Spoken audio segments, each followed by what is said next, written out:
andén, que no atropellen tu opinión.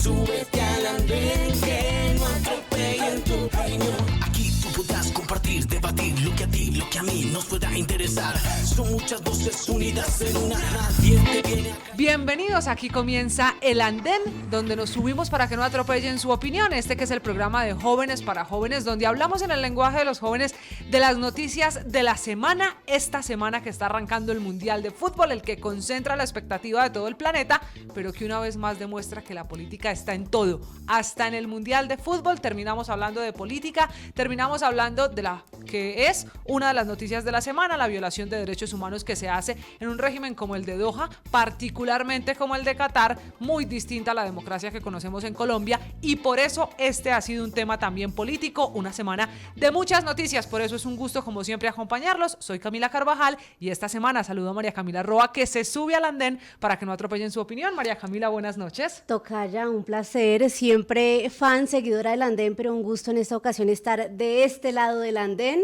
Me encantan los temas de los que vamos a hablar, de cómo la política está efectivamente en todo, pero pues más adelante cuando llega la parte preferida, el debate. Entonces un gusto estar con usted compartiendo aquí esta moderación. Bienvenidas, María Camila Roa, periodista de la casa, que se sube al andén. María Camila, y esta fue una semana para el gobierno muy intensa, porque sí, además de los aguaceros y de las emergencias por la temporada invernal, fue la semana en la que salió literalmente del horno la reforma tributaria. Faltaba la conciliación, pero terminamos la semana con la noticia de que ya hay conciliación en Senado y también en Cámara, es decir, a esto solo le falta la firma del presidente de la República. Es el único punto pendiente, Camila, de esta ambiciosa reforma que tendrá un recaudo aproximado de los 20 billones de pesos, pero mientras pasaba esto, mientras Senado y Cámara aprobaban, le daban ese último cheque, ese último visto bueno, también el gobierno pasó al tablero esta semana porque cumplió 100 meses y efectivamente allí en el legislativo es donde se hace el balance, podríamos decir, más positivo, porque Roy Barreras, presidente del Congreso, ha sacado, pues así como usted dice, del horno varias reformas del gobierno. Sí, señora, 100 días que sirvieron para que el presidente Petro hablara de la entrega de ayudas a los damnificados por el invierno. Me llamó la atención en el discurso, yo no sé si a usted tanto como a mí, que el presidente pone como el primero de sus logros recuperar la espada de Bolívar. Acuérdese la polémica. Para él claramente es un logro y la recuperó, fue el primer logro de su gobierno. Pero la recuperó ¿de dónde? No estaba en la casa militar, allí pero en la casa de Nariño. acuérdese que no se la dejaron sacar de casa de Nariño para su posesión y una vez posesionado fue su primera orden. Bueno, ahí está eso en el balance del presidente de la República, habló del ICETEX, habló obviamente de las relaciones con Venezuela, habló de la reforma tributaria y empezó a lanzar dardos a la reforma a la salud, pero también a la reforma a las pensiones, que es la reforma pensional, la otra que confirma el gobierno se presentará el próximo semestre. Ese tema, por supuesto, estará aquí en el andén, Camila, porque es un tema que desde ya despierta las alarmas en diferentes sectores por lo que propone. Y otro tema, Camila, esta semana también estuvo sobre la mesa ya la mesa de negociación con el ELN. ¿Quién va a liderar ese proceso? La paz total sigue muy presente en el gobierno. La paz total va a estar liderada del lado del gobierno por Oti Patiño, un ex M19, un hombre que hasta Humberto de la Calle, al que le tenemos mucha credibilidad cuando se trata de negociaciones con grupos armados, dice que tiene conocimiento, dice que es una persona que puede llegar a buen puerto con estas negociaciones con la guerrilla del ELN, que a propósito pues dejan libertad a los 2 soldados que tenía secuestrados en Arauca. Hombre, era lo mínimo cuando empiezan a sentarse con el gobierno a negociar y a buscar la llamada paz total. Esta es la semana clave, finalmente fue Caracas. La zona para la ciudad escogida para la sede. Claro, Camila, porque recuerde allá que no solo Venezuela es país garante del gobierno de Nicolás Maduro, sino que ahí ya hay un parte de confianza para que el ELN pueda aterrizar con mayor credibilidad y lo que usted dice es donde han empezado a mostrar esas pequeñas muestras de voluntad de paz que tanto les han exigido desde diferentes sectores políticos. Sí, señora, pero esta también es la semana, en el resumen que hacemos de los hechos políticos de la semana que termina, de los estudiantes. Por primera vez en Colombia, un movimiento estudiantil que está arrancando en las universidades privadas, producto del alza de las matrículas, un tema que hemos tenido muchas veces en el andén, que nuestros panelistas son líderes del movimiento estudiantil, que además ha afectado a los jóvenes que nos ven y nos siguen en el andén, y que es uno de los temas, la papa caliente de la semana, si usted me permite, María Camila, el término, es para el ministro Alejandro Gaviria. Habrá una inflación del 13%, subirá el salario mínimo, las universidades necesitan recursos para financiarse y los bolsillos de los padres de familia y de esos muchachos no alcanzan a pagar unos semestres que están llegando, María Camila, en el caso de medicina, hasta 40 millones de pesos. Camila, y es que pareciera que sobre la mesa se ponen en consideración todos los factores, la valoración de los profesores, de los maestros, que es muy válida, el costo que tiene mantener las instalaciones, lo que usted menciona de la inflación, pero ¿y el bolsillo de los estudiantes y los padres qué? Esa es la gran pregunta que se hace la generación pues futura que necesita prepararse y que dice necesitamos ayuda porque con créditos no damos abasto. ¿Y usted no se acuerda que muchos de esos jóvenes dicen ellos mismos en las movilizaciones de esta semana votaron por el presidente Gustavo Petro porque iba a haber un alivio a los créditos educativos y ahora muchos están buscando un crédito para pagar los semestres? Es una situación muy difícil, entendiendo también la posición de los rectores de las universidades privadas, y al final no es un tema del gobierno, María Camila, está la inflación detrás, no directamente responsabilidad de Gustavo Petro, ni más faltaba, pero que también pone al gobierno sobre las cuerdas porque estos jóvenes al final tienen que buscar respuestas para poder pagar el semestre. Le exigen más bien al presidente que cumpla su promesa de campaña de educación gratuita, porque Camila, sí, la situación está muy difícil, pero si los jóvenes no tienen plata para ir a estudiar, ¿qué van a hacer?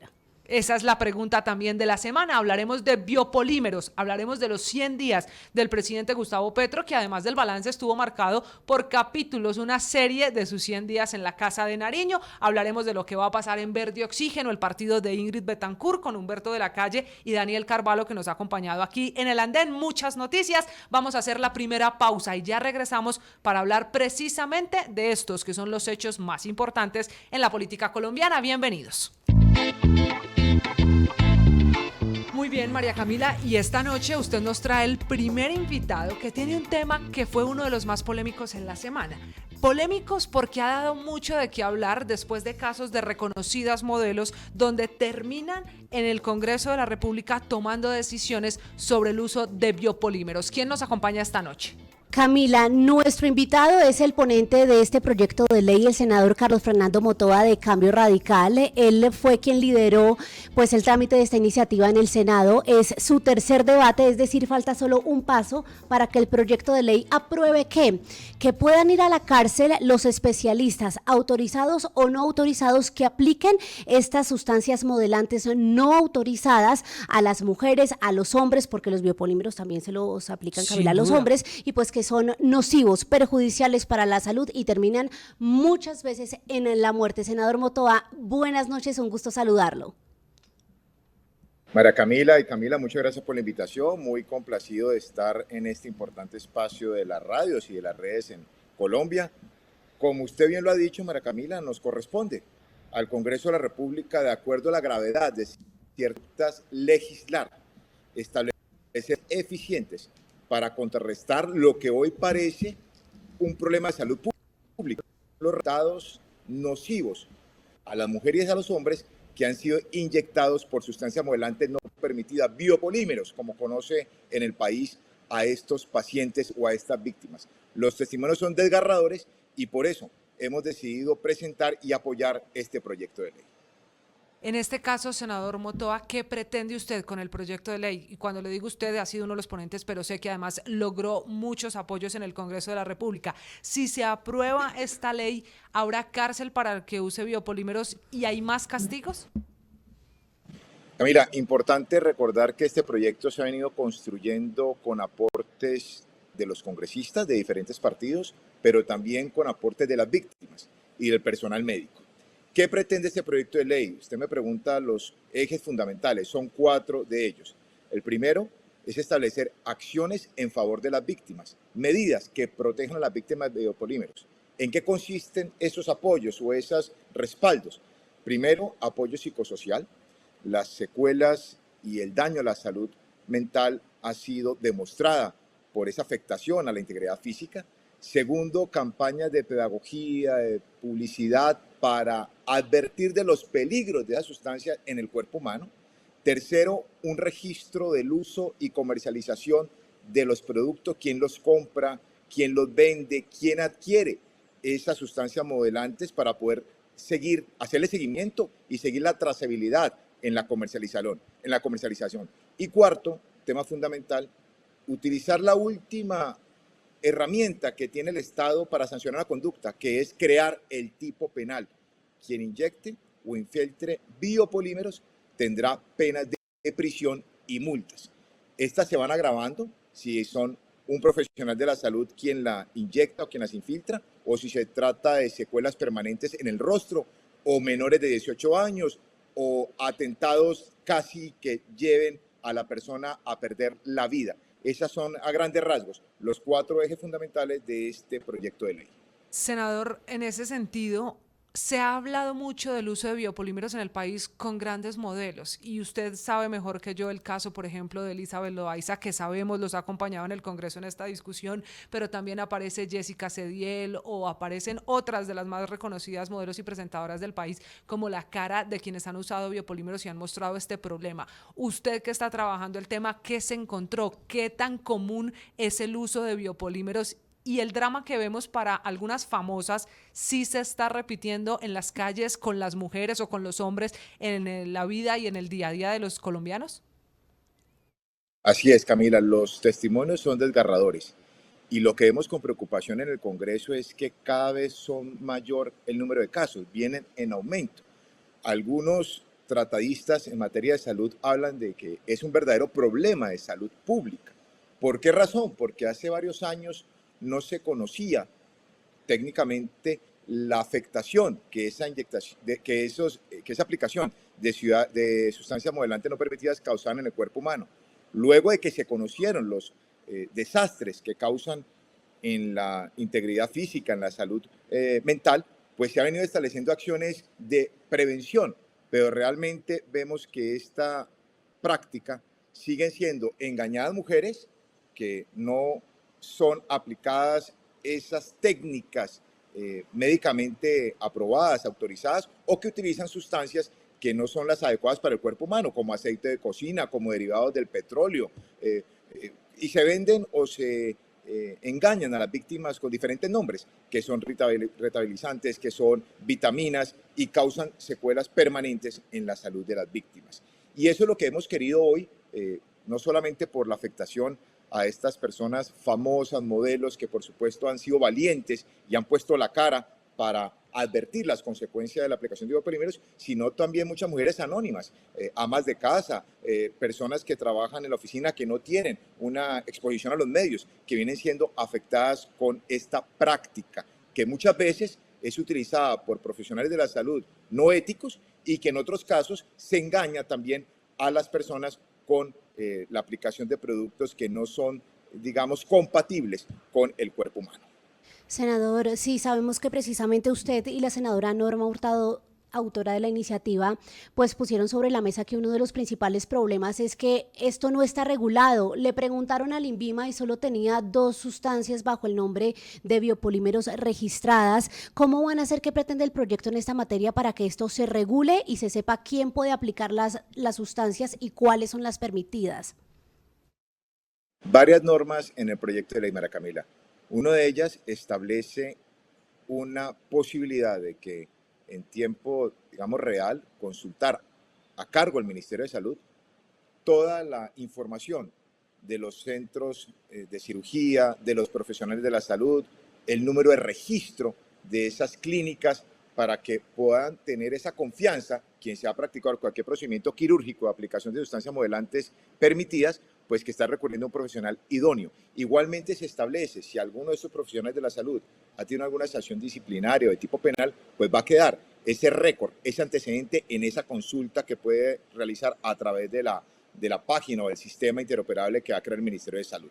Pero también se pretende, y lo decía al comienzo de esta entrevista, establecer todo el control y seguimiento de quién compra esa sustancia y quién las adquiere, para poder saber, una vez el INVIMA expida el listado de las sustancias modelantes permitidas, pues qué se hace realmente con esas sustancias, dónde y quiénes las están aplicando, y podamos llevar un control, supervisión por parte del Estado, que es lo que hoy está permitiendo que personas inescrupulosas pues abusen de la aplicación de lo que hoy la norma no establece con claridad y no delimita.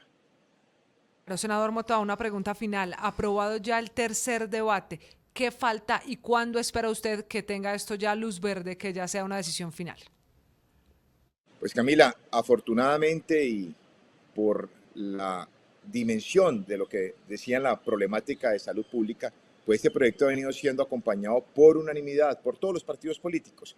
La idea es tramitar el último debate, que es en plenaria de Senado, en el mes de diciembre, para que se convierta en ley de la República. Y ahí se establecen unos tiempos para que el INVIMA expida el listado de sustancias modelantes permitidas, 3 meses, un tiempo al Ministerio de Salud para que organice todo lo pertinente con ese registro de las clínicas y los profesionales de salud idóneos para que puedan ser consultados por la ciudadanía, y unas campañas pedagógicas que deben también iniciarse a los 3 meses después de sancionar este proyecto de ley, que estoy seguro se convertirá en ley de la República.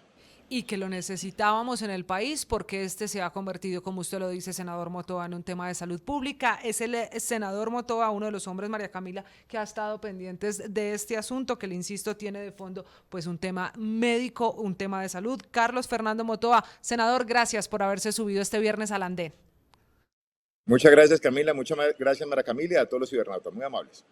Pues ahí está, habrá que esperar. La última palabra es prácticamente un hecho que la se plenaria convierta en ley de la República, como lo dice el senador Motoa. Esto lo están acompañando todos los partidos políticos, porque creo, María Camila, que sirvieron los casos emblemáticos para que nos diéramos cuenta que en las cirugías estéticas había un vacío legal que dejaba a hombres y mujeres a los que les ponen biopolímeros pues en medio de un drama. Usted sabe, Camila, que incluso mientras nosotras crecíamos veíamos esos casos de mujeres muriendo en las clínicas de garaje por esos especialistas piratas y por supuesto por los biopolímeros, y lo que ha ayudado mucho es lo que usted menciona, que grandes modelos, Lina Tejero, Elizabeth Loaiza, nuestra colega comunicadora Lorena Beltrán también sufrió por un procedimiento estético mal realizado, y ahora este es un tema que preocupa al país y al que el Senado ya le está dando una solución. Una nueva pausa este viernes aquí en El Andén. Usted recuerde que puede seguir opinando, se puede sumar a esta conversación usando numeral El Andén en todas nuestras redes sociales. Ya vamos a regresar, María Camila, con el debate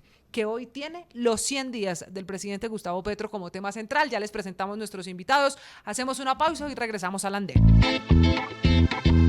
Regresamos este viernes a El Andén y le había prometido, María Camila, que hoy había un debate interesante porque son 100 días del primer gobierno de izquierda en Colombia, el gobierno del presidente Gustavo Petro, que ha hecho con el propio presidente el balance con cada uno además de los ministros. Me llamó la atención que a todos los llamó al tablero a que contaran qué han hecho en estos primeros 100 días. Pues Camila, 100 días del cambio, ¿no? Porque fue lo que prometieron en campaña y el presidente hizo una lista para nada corta, 50 cambios que él dice se han implementado en estos primeros 100 días, y como usted decía, hay desde la recuperación de la espada de Bolívar como el primer logro, a otros pues mucho más profundos de problemáticas más complejas como la lucha contra las drogas, el sistema de salud, en fin, miles de reformas, cientos de reformas que menciona el presidente Gustavo Petro y sus ministros, que hasta ahora dicen el balance es bueno y que no se les puede medir tanto con una vara pues muy dura, Camila, porque son apenas 100 días. Y arrancamos saludando a nuestros panelistas con los que vamos a hablar de estos temas. Si les parece, saludo primero que todo a Liliana Castañeda,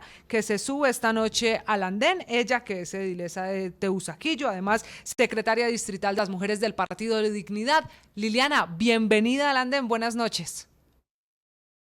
Hola, muy buenas noches a ti, Camila, a María Camila, por supuesto a Jorge y a Laura. Un placer, como siempre, estar aquí en el andén.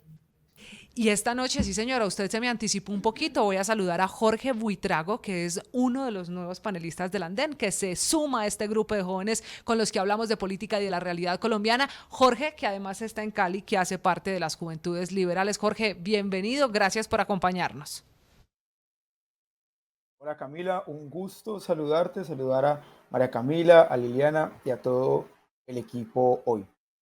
Muy bien, y finalmente también nos está acompañando este viernes para este debate Laura Torres, que se sube al andén para que no atropellen su opinión. Qué rico tenerla además aquí presencial en Blue Radio. Laura, bienvenida. Hola, buenas noches, Camila, María Camila, Liliana, Jorge, buenas noches a todos y a todas, súper contenta de participar, ojalá sean muchas veces las que me pueda subir. Que hayan muchos más andenes. Liliana, quiero arrancar con usted. ¿Cuál es el balance de 100 días de Gustavo Petro como presidente de Colombia? Un presidente que llega en un momento de la historia después de una pandemia, que además ha tenido unos días marcados por la inflación, por el dólar. ¿Usted qué balance hace? ¿Está pasando el examen el gobierno?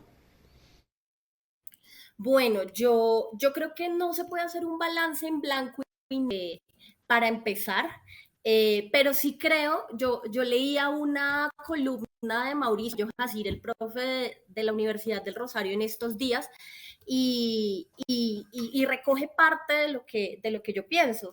Siendo buena parte de la derecha y la ultraderecha colombiana y algunos otros sectores estaban esperando que estos 100 primeros días fueran como la hecatombe, y esta es la hecatombe primero que no ocurrió, pero tampoco creo que sea lo que el círculo más cercano del petrismo ha llamado el gobierno popular. Siento que hay iniciativas positivas que hay que resaltar, hay temas de los que hay que hablar, en los que sí efectivamente hay un viraje y la agenda y la voluntad de cambio de la gente que está en las urnas sí está siendo respondida, pero muchos otros aspectos en los que no. Entonces, pues no sé qué puntaje le pondría, pero sí se nota, digamos, sí se nota que hay un viraje, pero hay cosas, digamos, que hay que criticar también muy fuertemente.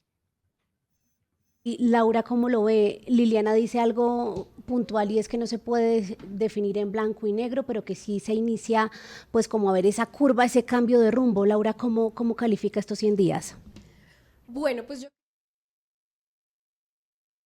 ya, pues con las ilusiones de millones de colombianas y colombianas que querían un cambio.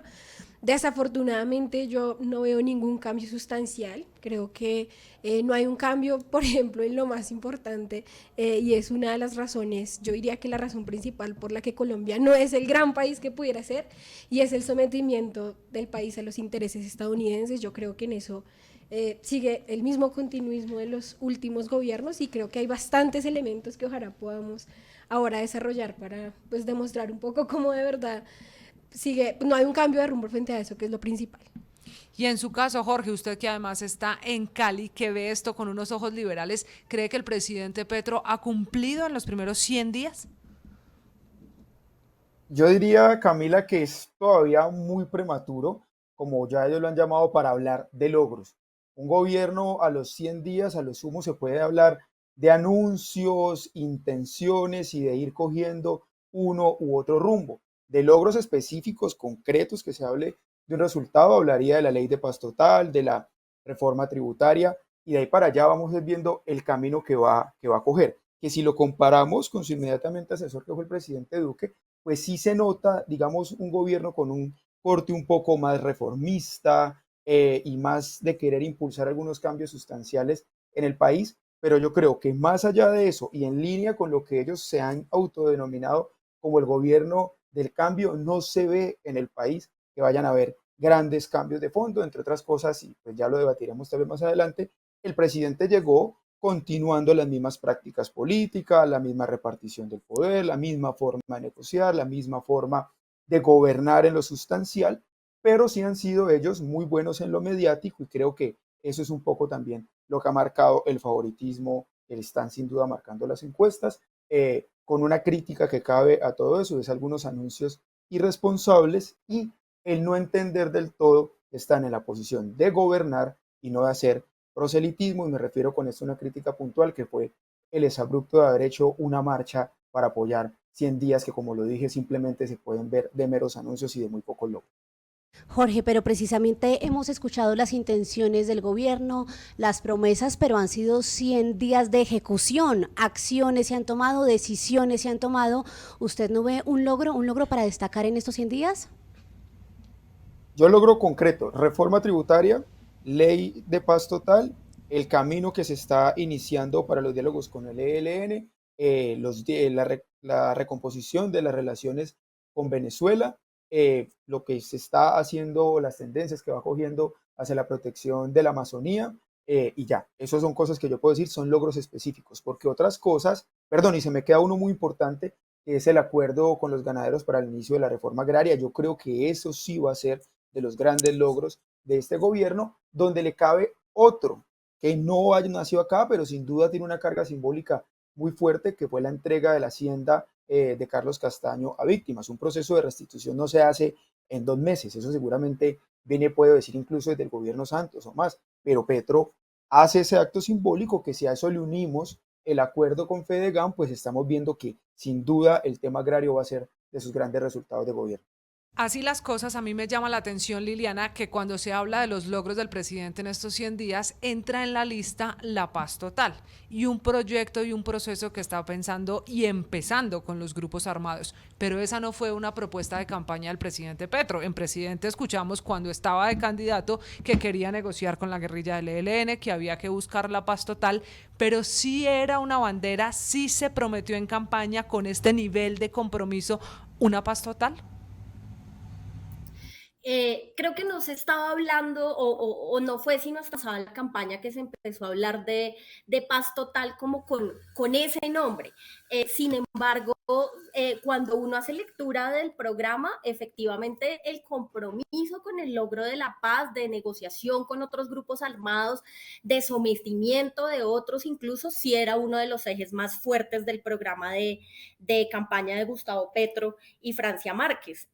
Yo quisiera advertir que, por supuesto, aplaudo que este tema de la paz total, el desarme, digamos, y el desescalamiento del conflicto vaya a darse, es una meta bastante ambiciosa que de no cumplirse complicaría bastante la imagen del gobierno también y pondría en problemas también a mucha gente en muchos territorios, pero sí fue un énfasis que se hizo desde el principio. Pero si me permites, Camila, agregar algo, yo creo que pues estoy un poco de acuerdo con Jorge en lo que dice sobre por ejemplo, el restablecimiento de las relaciones con Venezuela, que es una buena noticia, el tema de la reforma tributaria, que aunque salieron cosas que son absolutamente reprochables, como no haberle concedido a las micro, pequeñas y medianas empresas una tarifa diferencial en impuesto de renta, que era lo que proponía Jennifer Pedraza con otros 67 representantes a la Cámara,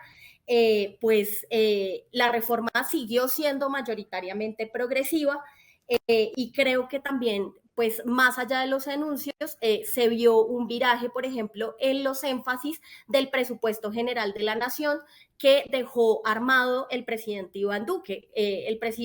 Ahora el presidente Petro le añadió 14 billones de pesos con unos énfasis importantes en agricultura, en educación. Lástima que en ambiente haya bajado el asunto, y creo que esos temas, digamos, son positivos y son decisiones positivas. Sin embargo, a propósito de lo que dice Laura, sí me inquieta mucho y como mínimo me genera mucha desconfianza el tema de la relación con los Estados Unidos.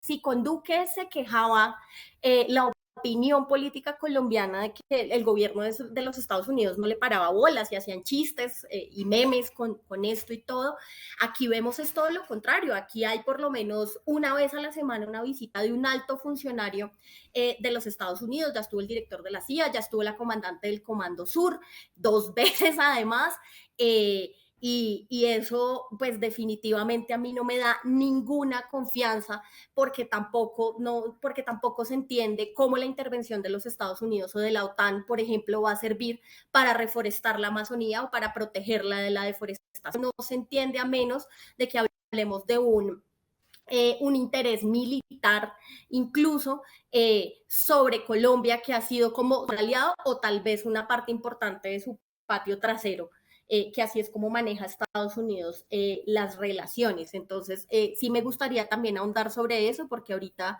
de la Amazonía y de que corre la isla Gorgona por la instalación de equipamiento militar también de los Estados Unidos, que es una cosa muy grave. Yo creo que en eso tiene razón Liliana, y es que yo creo que la gente suele pensar, o algunos sectores políticos, que quizá las fuerzas militares de Estados Unidos, digamos que están al servicio de la humanidad, pero yo creo que es bien importante recordar que las fuerzas militares de Estados Unidos están al servicio de los intereses estratégicos, y yo creo que la Amazonía es un objetivo estratégico de los Estados Unidos, y creo que de verdad se equivoca gravemente el presidente Gustavo Petro permitiendo eso, pero que además algunas personas lo celebren como si fuera realmente positivo, y creo que eso sumado al silencio del presidente con lo que está pasando en la isla Gorgona, que también es un proyecto financiado por los Estados Unidos que pone en grave peligro la biodiversidad, que además fue consultado, que hay un consenso científico alrededor de que es una pésima idea, pues de verdad que es demasiado grave. Pero además, hablando de promesas incumplidas y de también todo lo que tiene que ver con la injerencia de los Estados Unidos, creo que digamos que el peor incumplimiento, uno de los peores incumplimientos de Gustavo Petro tiene que ver con que al final de la campaña Petro a regañadientes, porque él siempre ha sido como muy pro TLC, él prometió que se iban a renegociar los tratados de libre comercio y hoy sabemos por los pronunciamientos de ministros que eso no va a pasar. Y yo creo que de verdad eso es muy grave porque la principal razón del desempleo, del hambre, de los altísimos precios que hoy tiene la comida, de esta inflación, una de las principales razones son estos tratados de libre Pero comercio. Laura, perdóneme que la obligado. interrumpa. Espéreme, ¿usted coincide con el presidente Petro de que parte de la responsabilidad en las cifras que tenemos de inflación en Colombia o en cualquier país de América Latina, mire Chile, mire Argentina, mire Ecuador, es culpa de Estados Unidos? Yo creo que hay un contexto internacional que hace que los precios se eleven. Y eso es cierto, está la guerra de Ucrania, eso es verdad. Pero también creo que hay unas cosas que los gobiernos anteriores hicieron para que en un momento de crisis mundial a Colombia le fuera peor, como esta. Y es que hoy no tenemos soberanía alimentaria. O sea, hoy Colombia importa 14 millones de toneladas de alimentos. O sea, la industria está quebrada, hay desempleo. Además, esas importaciones se pagan con dólares, o sea, súper devaluado, pero además con la reforma tributaria que va a aumentar el costo de vida. O sea, la reforma tributaria pretende recaudar 4 billones de pesos por medio de impuestos saludables, Sí. impuestos verdes, que además, de verdad, eso es aumentarle el costo de vida a la gente y creo que de verdad en este momento ni está haciendo algo para revertir ese sometimiento que tenemos con los países poderosos, con la principal potencia Laura, militar y pero económica. entonces, ¿qué debería pasar? Es decir, ese punto llama mucho la atención porque incluso, Camila, hemos visto como los mismos contradictores del presidente Petro han aplaudido que ha mantenido una relación pues amena, de mucha diplomacia con Estados Unidos, pero le ha fijado sus líneas rojas. Entonces, ¿qué debería pasar? ¿Que el presidente catalogue a Estados Unidos como un enemigo, que no se reúna con Biden? ¿Qué debería pasar entonces? Pues yo creo que el presidente del país, quien sea, tiene que respetar la soberanía nacional y tiene que primero tener en cuenta los intereses nacionales por encima de los intereses estadounidenses y yo creo que eso no ha pasado de ninguna manera. Y por supuesto que eso causa, pues no le ha causado incomodidad al establecimiento porque Petro ha gobernado con el establecimiento. Santos está con Petro, Samper está con Petro, Gómez está con Petro, el Partido Conservador está con Petro, el Partido Liberal, César Gaviria, que fue, digamos que el que le dio introducción a Colombia a todo este libre comercio, está con él. Pues por supuesto que incomodidad les va a causar porque dirán, bueno, están con Petro por la mermelada, que yo creo que sí, pero además porque también el gobierno de Petro, digamos que les representa comodidad ideológica, porque no hay ningún cambio en ese sentido. Jorge, ¿usted también considera que en estos 100 días el gobierno de Gustavo Petro está gobernando con el establecimiento? Por supuesto. Y yo quisiera agregar algo, porque difiero un poco de las opiniones respecto a lo del gobierno de Estados Unidos y los TLC. Yo diría que uno, eso es la diferencia que nos marca entre el hacer oposición, el hacer campaña y el gobernar. Yo creo que Petro, de las primeras cosas que se dio cuenta al sentarse, al posicionarse en la Casa de Nariño, era que de ninguna manera puede voltear las relaciones de Colombia con Estados Unidos cuando ha sido su histórico aliado, cuando dependemos económicamente y en otra cantidad de temas de ese país. Y lo que él ha hecho básicamente es ser estratégico en cuidar su gobierno y en mantenerse cómodamente donde el país le conviene seguir aliado, que es geopolíticamente del lado de los Estados Unidos y no pasarnos a otros temas, aunque ha tirado ahí un par de líneas como a favor de Rusia, pero digamos que mantiene la línea que debe de ser y que ha sido la línea del país. Uno. Dos, respecto de los TLCs, es lo mismo. Yo creo que suficiente tenemos con el contexto económico mundial, con los anuncios desacertados, por ejemplo, de la ministra de Mina, que sin duda han influido en el contexto económico que tenemos, como para encima de eso sumarle querer renegociar los tratados de libre comercio. Y ya en cuanto a la pregunta concreta, por supuesto que Petro ha gobernado con el establecimiento y por eso es presidente. Es que eso no es que simplemente desde el 7 de agosto se sentó con los conservadores, con los liberales y con todos y negoció. No, Petro viene desde muchísimo atrás ejerciendo su proceso político con el establecimiento y por eso las fichas claves de su campaña fueron personas como Roy Barreras, Armando Benedetti y Alfonso Prada, representantes de Juan Manuel Santos y son los que fueron haciendo los acuerdos previos con él, que gana y lo primero que él hace, a los primeros que les incumple son a las personas que directamente lo apoyaron, porque por ejemplo, y les comento el caso de mi partido, él lo primero que hace es hacer el acuerdo con el presidente Gaviria, porque es que él es presidente y él necesita la bancada de congresistas, los que le sirven en el Congreso para sacar adelante sus reformas, y la repartición del poder o la repartición burocrática la hace con quienes no estuvieron con él, con los liberales que estuvieron con Fico o con Rodolfo, y creo que lo mismo ha sido en los otros partidos, porque es que una cosa era en la campaña y otra cosa es ahora cuando él necesita gobernar y necesita simplemente de quienes manejan las mayorías en el Congreso, y yo creo que eso es un tema más allá de que sus bases políticas le reprochen que les haya incumplido en esa promesa de cambio, es un tema de pragmatismo, porque es que él básicamente o con los partidos en contra o con los Estados Unidos en contra o a favor gobierna, y lo que hizo fue elegir el camino fácil, el camino sensato para sacar adelante sus reformas, y ya tiene de eso un resultado concreto que es, por ejemplo, la tributaria. De lo contrario, estos de los pocos logros que hemos hablado no los hubiera alcanzado. Precisamente usted menciona esas mayorías en el Congreso e incluso dentro de las mismas mayorías. Esta semana hablábamos allí en el legislativo con liberales, con de la U, conservadores, congresistas de varios partidos, y todos coincidían en algo, y es que el presidente Gustavo Petro ha demostrado liderazgo, ha demostrado ser líder, pero que hay ministros que no le llevan el ritmo. Mencionaban algunos, Camila, como la ministra de Minas, la ministra de Ambiente, inexistentes la de las TIC y el director del DNP. ¿Por qué será, Liliana, que se nota esa diferencia en el ejercer el liderazgo del presidente y con algunos de sus ministros, que para muchos es una opinión casi que de las mayorías no funcionan? Si me permite agregar ahí, Liliana, ¿por qué de alguna manera uno creería que en 100 días al presidente Petro le va bien como presidente, pero no tan bien a su gabinete? ¿Usted qué cree?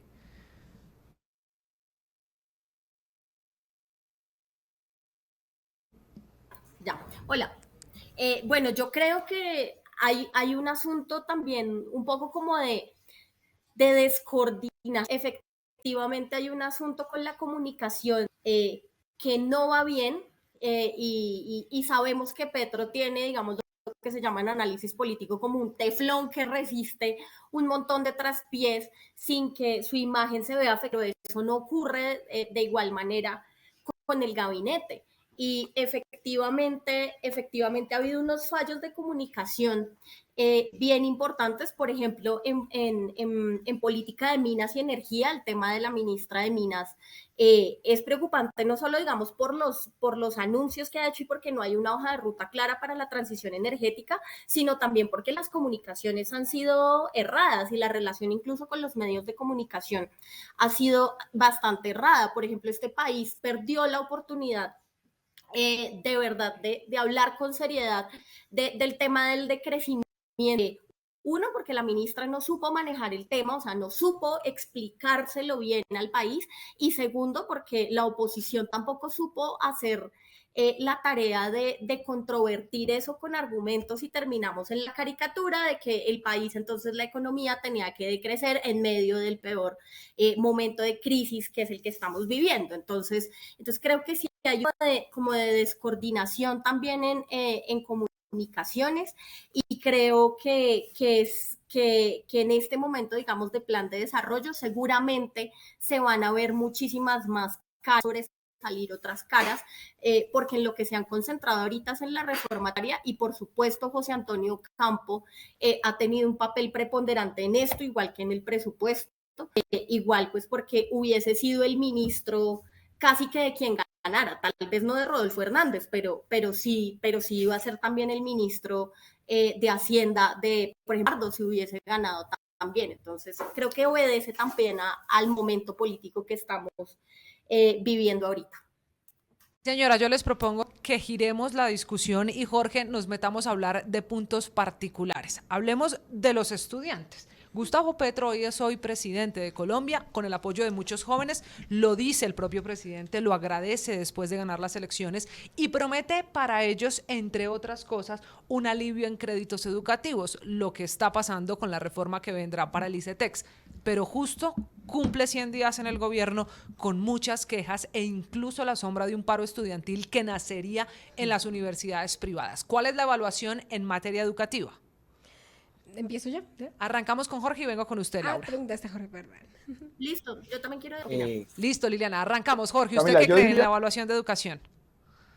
En materia educativa, yo creo que el gobierno empezó bien con el pie derecho desde el anuncio que al frente al ministro Alejandro Gaviria y al frente del ICETEX, al de representante todas las personas que no tengo duda van a impulsar ahí las reformas. Ahora se hace una adición presupuestal grande para educación y yo creo que se está iniciando allí un camino correcto.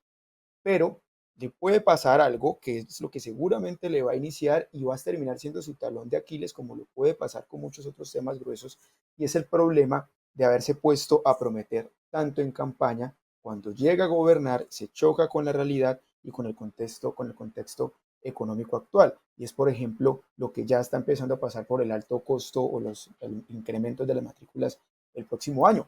Eso va a seguir y yo lo veo muy complejo que las universidades le copien la idea al ministro Gaviria de que simplemente aumenten el IPC y no suban más allá del IPC, porque como bien lo decía, por ejemplo, en un tuit se lo contestaba hoy el rector de la Universidad ICESI, Esteban Piedradita, a otra persona que lo colocaba, él decía, es que el costo de nosotros de operación se incrementa, por ejemplo, desde un aumento del salario mínimo excesivo que se hizo en diciembre del año pasado, la inflación actual, la reforma y otra cantidad de costos que se nos van a aumentar. Entonces a nosotros como universidades privadas no puede venir el gobierno a decir simplemente aumenten el IPC cuando tienen otros costos operativos que se les van a incrementar, entre otras cosas, vuelvo y lo digo, por decisiones del gobierno. Entonces, si lo miramos en la estructura que el presidente ha puesto, uno puede decir, se va iniciando un camino correcto, va a haber presupuesto y unas personas idóneas al frente.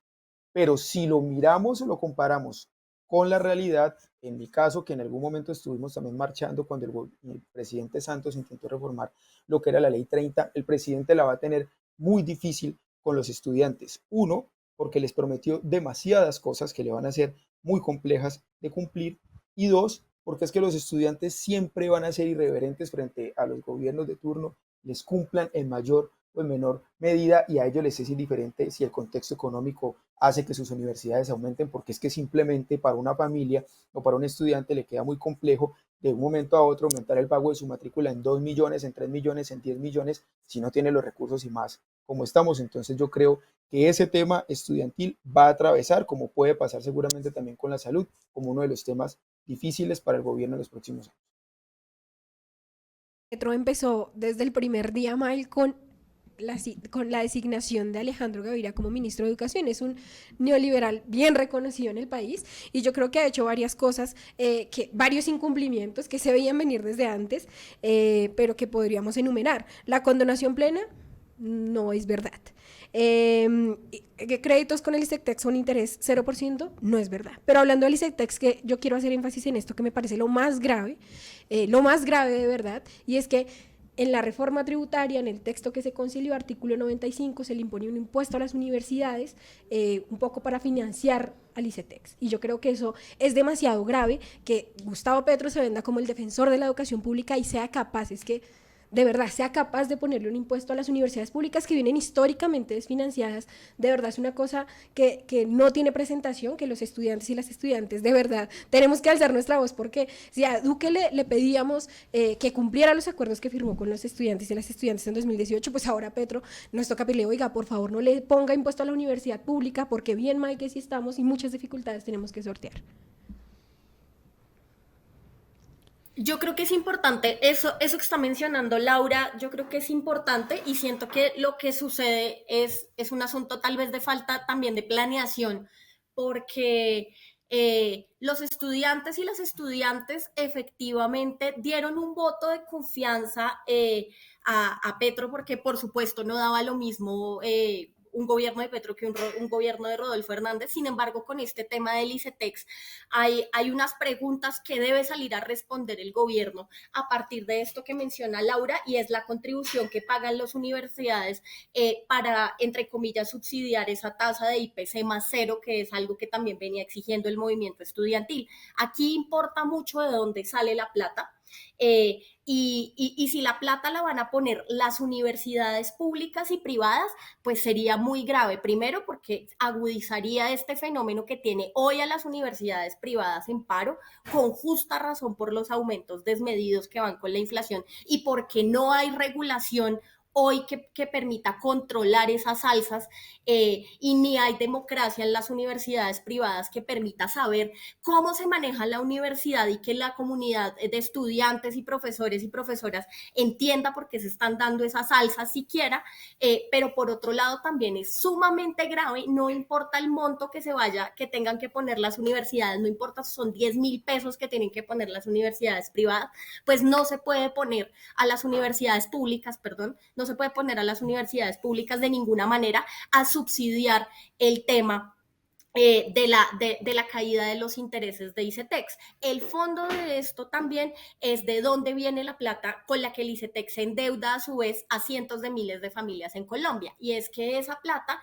viene de un préstamo que se hace con el Banco Mundial, y pagar los intereses de ese préstamo con el Banco Mundial pues se convierte en la prioridad. Entonces no se renegocian ni se tocan los créditos con el Banco Mundial, que son el origen de la capitalización de intereses, es decir, de los intereses sobre intereses y de las altísimas tasas. Entonces, si no se renegocia eso, pues sería, digamos, es muy grave, porque es sacar de un bolsillo para meter en otro un poco el tema con el ICETEX. Y termino con esto. En este momento, por ejemplo, en temas de educación superior, es absolutamente fundamental empezar a resolver el tema financiero y aumentar la base presupuestal de las universidades públicas. ¿Eso qué es? Modificar los artículos 86 y 87 de la Ley 30, de manera que el presupuesto de las universidades públicas no aumente con el IPC, es decir, con el arroz, con la papa y con la carne, sino que aumente en medio de, digamos, de la medición de una canasta de costos educativos. No sube igual el salario de un profesor con doctorado que el de la papa, la carne o los zapatos. Entonces, eso también es súper importante, y creo que una de las materias en temas educativos, es apresurar y apoyar esa reforma a la Ley 30, artículos 86 y 87. Sí, y bueno, hemos hablado de educación, de relaciones con Estados Unidos, pero hablemos de un tema que nos afecta a todos los colombianos, tanto en las ciudades capitales como en las regiones, y es la inseguridad, algo que el gobierno tiene que resolver. Lo ha hecho ya desde varios frentes en intentos, como por ejemplo con la aprobación del marco jurídico de la paz total. El presidente reconoce que la reducción del 4% en homicidios en estos 100 días es insuficiente, pero Jorge, ¿cómo ve que le ha ido al gobierno en ese tema puntual de la seguridad? Yo lo dividiría en dos partes. Yo diría que frente al conflicto o a las grandes violencias que se presentan en el país, positivamente. Tuvimos, por ejemplo, acá en el caso del Valle, una disminución sostenida de varios días, incluso de homicidios cero en el puerto de Buenaventura, y eso es producto de unos acercamientos y de unas líneas que ha venido manejando el gobierno dentro de su política de paz total, y a ello le daría un punto positivo. Pero frente a la seguridad urbana, que ha sido el problema grande en el país desde hace muchos años, le pongo un punto negativo, porque no se le ve hasta ahora grandes líneas o grandes esfuerzos en la materia. Le pongo un ejemplo. Cali es entre las ciudades capitales la que maneja la mayor tasa de homicidios y de inseguridad, y en estos 100 días que llevamos de Petro no lo hemos visto ni a él ni al ministro de Defensa sentarse con el alcalde de la ciudad o la gobernadora del Valle a decir cómo vamos a apoyar la seguridad urbana en Cali. Nos cambiaron un brigadier general que había como director de la metropolitana, nos envían un coronel que llegó además muchas semanas tarde, estuvimos varios días sin un comandante al frente de la policía, y eso es muestra de una falta de conocimiento y de improvisación en la seguridad urbana, con temas tan graves como lo que sucedió con las personas de la primera línea en Bogotá, cuando llega el viceministro del Interior a querer frenar pleno operativo, lo cual de la policía. Entonces yo diría que frente al tema del conflicto, a la violencia rural o las grandes violencias va bien, pero en la seguridad urbana, en el manejo y en el respeto de la policía se está quedando corto, porque no se le ven líneas fuertes, no se le ve al ministro, no se ve un ministro de defensa con conocimiento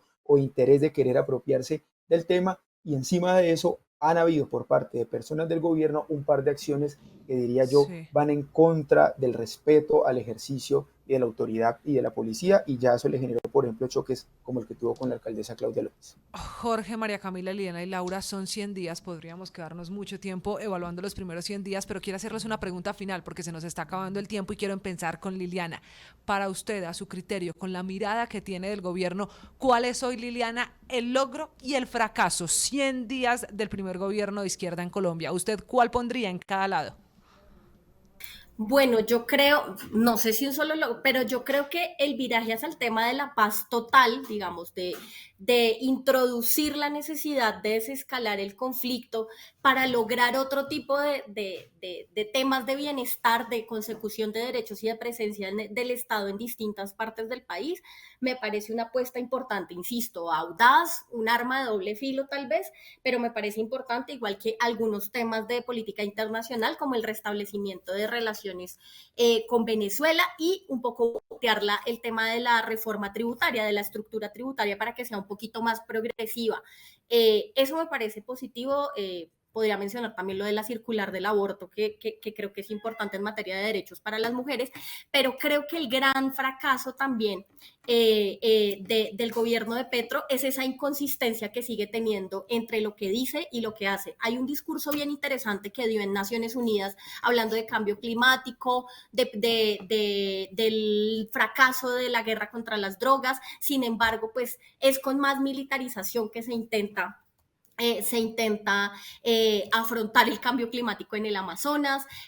Petro prometió en campaña auxiliar a las MIPYMES con una tarifa diferencial de renta, no cumplió, prometió, digamos, dar un viraje en los nombramientos, no cumplió en algunos nombramientos que le dio al Partido Liberal, al Partido Conservador, gobernando con los mismos de siempre, prometió no hacer lo mismo de siempre y es tener un contralor de bolsillo y Sí. hizo elegir un contralor de bolsillo, entonces O creo sea, que esa discusión Larga esa lista. le voy a escribir aquí, Liliana, en los logros, o uno de los logros es el viraje hacia la paz total, el fracaso, dice ella, la inconsistencia todavía entre lo que se dice y lo que se hace. Muy corto, porque insisto, se nos está acabando el tiempo, Jorge. Su logro y su fracaso. Muy concreto, el logro volver a ingresar al país por una senda reformista. Uno puede estar o no de acuerdo con las reformas que se vayan a hacer, pero a este país le hizo falta desde el gobierno Santos volver a recoger ese camino, perdón, de grandes reformas y de grandes debates, y yo creo que ese es el principal logro del gobierno. Su principal desacierto, que lo seguirá haciendo si él no es coherente, bien lo decía Liliana, con lo que dice y lo que hace, es el choque que hay entre las dos alas de su gobierno.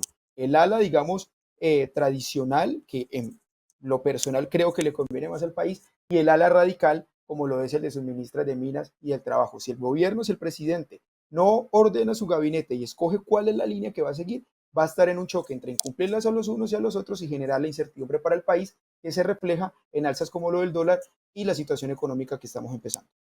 Pero sin duda, Laura, saber su posición.